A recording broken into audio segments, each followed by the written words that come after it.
Hello everyone. तो खेसारी लाल यादव जी और शिल्पी राज का इस साल का पहला गाना 100 मिलियन प्लस हो चुका है और इस गाने को लिखे हैं आज़ाद सिंह जी और इसमें म्यूजिक दिए हैं विशाल सिंह जी और इस गाने को गाए हैं खेसारी लाल यादव जी और शिल्पी राज जी, जो कि इस गाने पे 100 मिलियन प्लस व्यूज हो चुका है और इस गाने को 4-5 महीने हो चुका है और 4-5 महीने में अभी भी 58 नंबर टॉप म्यूजिक पे ये गाना ट्रेंड कर रहा है। जी हाँ, अभी भी 58 नंबर टॉप म्यूजिक पे ये गाना ट्रेंड कर रहा है और करीब इस पे 7 लाख लाइक मिला है और 30,000 कमेंट है और बहुत ही बेहतरीन वीडियो सॉन्ग है। और वीडियो में है खेसारी लाल यादव जी और रानी एक्ट्रेस जी, फिट में है रानी एक्ट्रेस जी। तो काफ़ी ज़बरदस्त और तगड़ा गाना है और मात्र 4-5 महीने में ये 100 मिलियन प्लस क्रॉस कर चुका है ये गाना। तो काफ़ी ज़बरदस्त और तगड़ा गाना है और जब आया था तो मार्केट में धमाल मचा दिया था, जो कि यूट्यूब को ज़बरदस्त व्यू मिला था इस गाने को यूट्यूब से।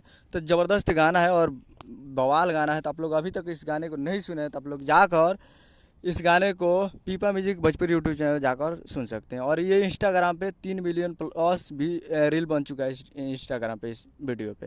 तो ये अपडेट था। हमें वीडियो चैनल को सब्सक्राइब कर बेल आइकन प्रेस कर दें। मिलते हैं अगले वीडियो में। जय हिंद, जय भोजपुरी।